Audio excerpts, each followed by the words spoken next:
Great. Hi, everyone. We have Obi Toppin here. If you have a question, please raise your hand and I'll bring you into the room. First question comes from Steve Popper, Newsday. Hey, Obi, just wondering with getting ready for this game, getting upgraded today, what your thoughts are on getting a chance to play again, what you've learned during this time since that first game. Yeah, I'm super excited to be back. I just found out this morning that I was cleared to play. Didn't really get to go through contact yet, so I'm a little rusty still. But I'm gonna be ready for when coach calls my name. So.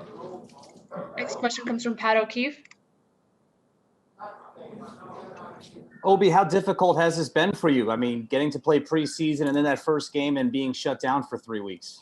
It hasn't been difficult at all. Just like I did in college, I sat out a whole year. Having the opportunity to sit out, it helped me tremendously because I got a chance to understand what pace I need to play at, what things I need to work on. So knowing what each guy does and basically knowing what I have to do to help the team win, I've been learning all of that throughout this process. So. Next question comes from Steph Bondi, Daily News. Sorry, did you say you haven't had a chance to practice yet?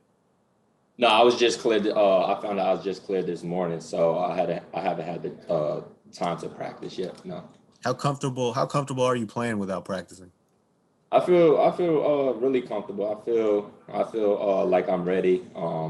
Been doing a lot of workouts with some of the coaches and been getting a feel of what it would feel like to be in the game, getting some conditioning in. So I feel really good and can't wait to get on the floor with the guys. Next question comes from Ian Bagley, SNY. Obi, as a New Yorker and now as a Knick, does this Knick-Net rivalry mean anything to you? What does it mean to you? I mean, I'm from Brooklyn, so having the opportunity to play against Brooklyn and also being growing up watching KD, Kyrie, like having the opportunity to play against those guys, it's a blessing, and I can't wait for that time to come. Next question comes from Mark Berman, New York Post.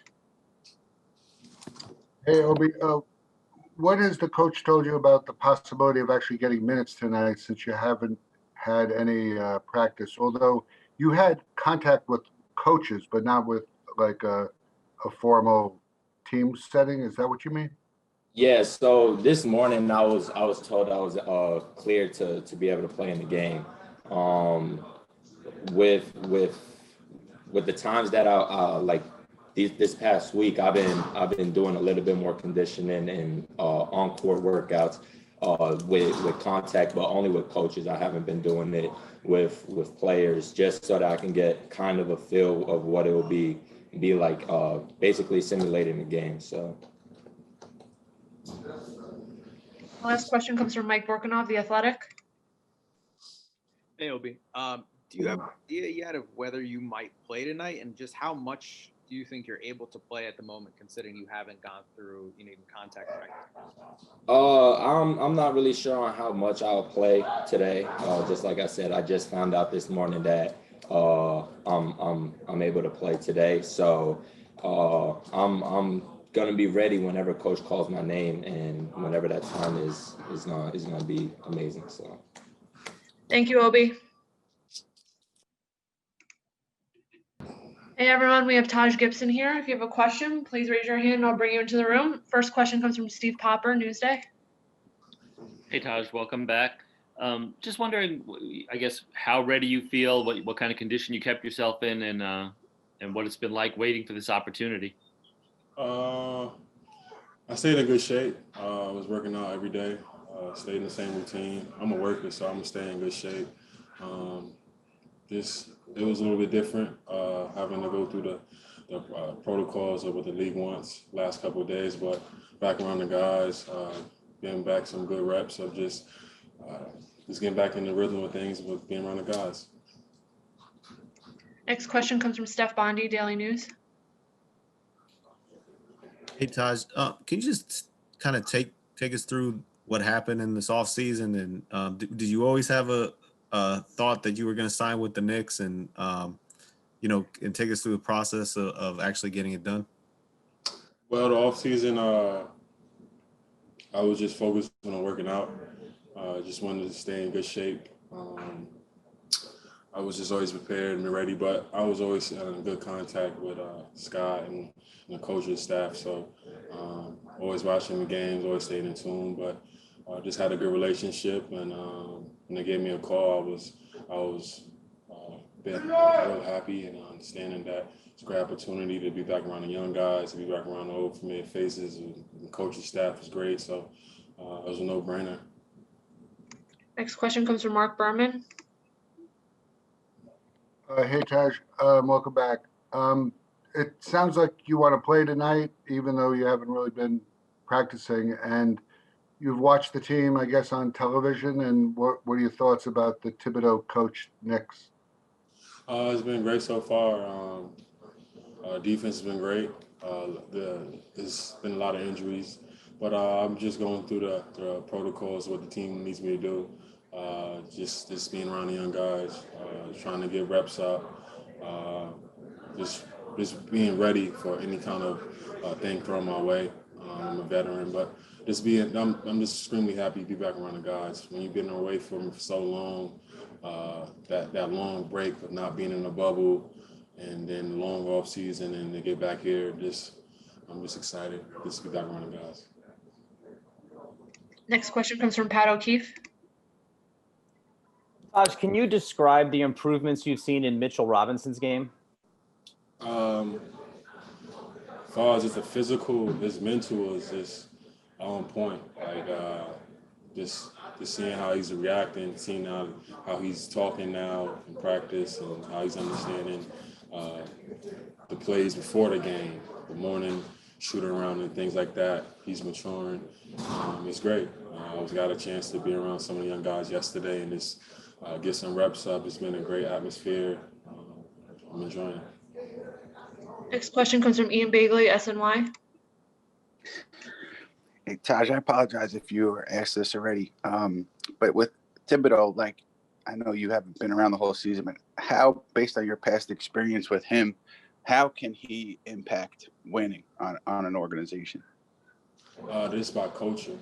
He's a tough-nosed kind of guy, but that's one of the main things that most of the young guys already said to me when I came in, because I was already saying this, preaching that throughout last year about what I learned from them. But then now they got a chance to understand and be around them, and they understand what I was basically saying, just understanding how hard it is to be a pro.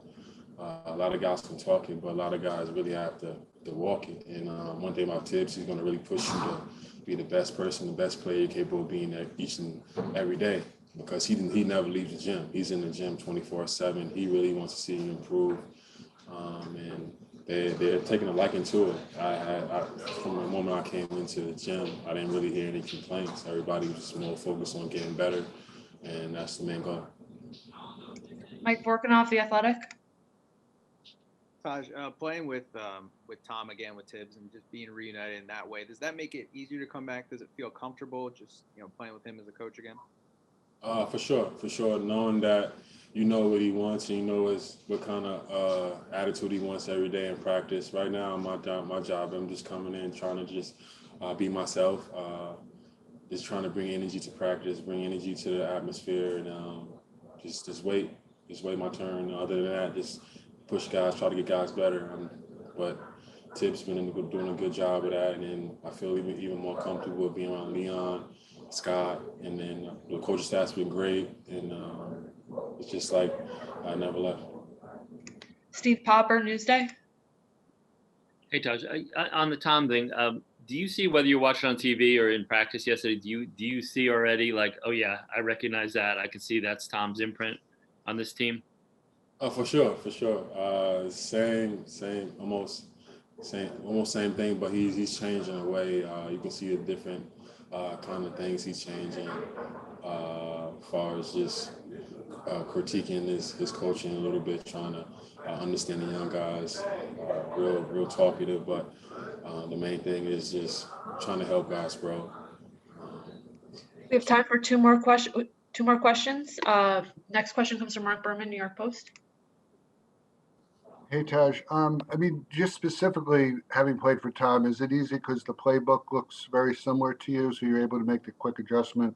And also, do you see a new Julius Randle out there? The first question, the playbook, all playbooks in the NBA are both basically the same. It's just about getting the reps up. Like yesterday, first day in, I was able to get reps up with most of the young guys and just have a day of just practicing and just getting to know one another. But other than that, it's one thing about Tibbs. He's going to make sure you understand what you have to do. He's going to have you come in early in the morning. He's going to have you do things that you're not accustomed to doing. But for me, that's all I know. So it wasn't hard for me to get adjusted. For Julius, he always had this as this kind of game. It's just about just putting forth the effort, putting the work in. He's been putting a lot of work in, so you can really tell. And even in practice, even yesterday, he came in late, and I see him just working his tail off. So I'm not surprised by how well he's been playing because I always knew he can do that. Last question comes from Steph Bondi, Daily News. Hey, Taj, as a Brooklyn guy, what do you make of this Nets-Knicks rivalry? Well, it's good for the city, but I wouldn't consider it a rivalry right now. Right now, we're a young team focusing on trying to win and learn game by game.